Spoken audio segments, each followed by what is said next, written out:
महाराष्ट्र चुनाव को लेकर हमारी संवाददाता मारिया शकील ने मुख्यमंत्री एकनाथ शिंदे से खास बातचीत की। इस दौरान उन्होंने मराठा आरक्षण समेत तमाम सियासी मुद्दों पर जवाब दिया। साथ ही मुख्यमंत्री ने विधानसभा चुनाव में जीत का भी दावा किया है।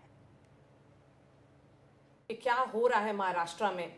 लोकलाइज्ड इलेक्शन है और कैसा चुनाव है? बिल्कुल, ये स्थानिक मुद्दों पर चुनाव है, डेवलपमेंट के मुद्दों पर चुनाव है। हम ये चुनाव विकास के मुद्दे पर लड़ रहे हैं और लोगों में आज इतना भरोसा पैदा हुआ है कि लोग कहते हैं ये अपनी सरकार है, ये हमारा सीएम है, ये अपना सीएम है।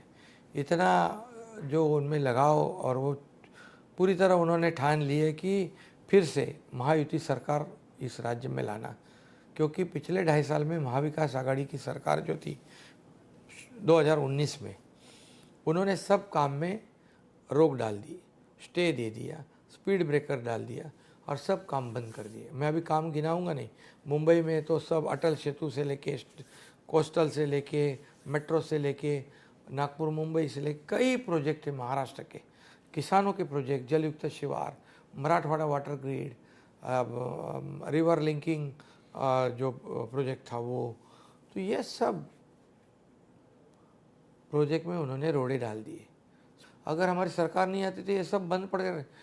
10 साल 15 साल सरकार ये राज्य पीछे चले जाता और ये हमने किया है। फिर इसके साथ विकास भी किया है। थाने में हम थे, वहां पर एक दिखता है कि एकनाथ शिंदे कॉमन मैन के चीफ मिनिस्टर हैं।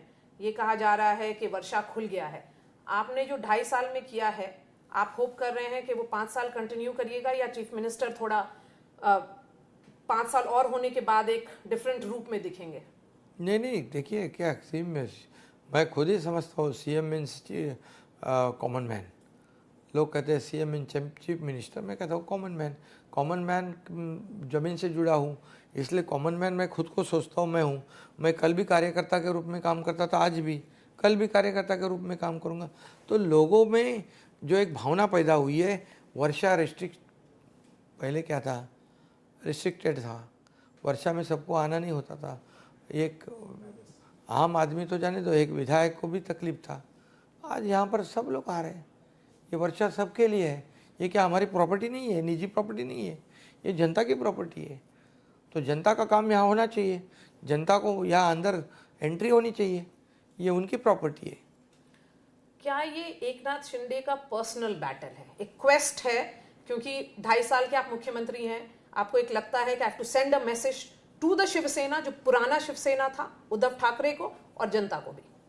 क्या कोई आप अपनी लड़ाई कैसे देख रहे हैं? नहीं, मेरी लड़ाई क्या है, मैं कार्यकर्ता के रूप में लड़ाई, मेरी सोच और मेरी भूमिका जो है आज इस राज्य को आगे बढ़ाना। और ये पर्सनल लड़ाई क्या है, ये जो पहले तो जो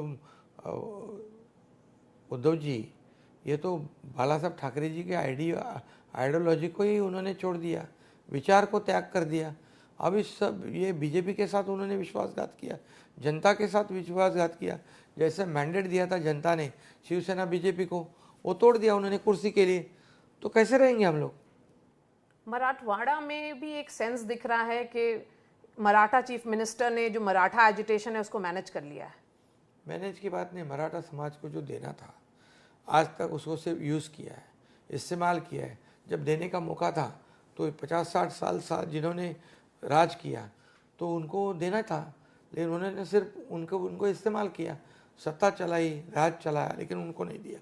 अब जब मैं मुख्यमंत्री बन गया, देवेंद्र जी मुख्यमंत्री थे, तब 10% 12% दिया था। वो हाईकोर्ट में भी प्रोटेक्ट किया था, लेकिन सरकार बदल गई, महाविकास आघाड़ी की सरकार आई, वो नहीं उसको प्रोटेक्ट कर पाई। क्यों? वो उनकी गलती है, उनका फेलियर है। तो जब हमारी सरकार फिर आई, हमने उसको 10% दिया है। कुनबी सर्टिफिकेट देना बंद था, हमने शुरू किया है।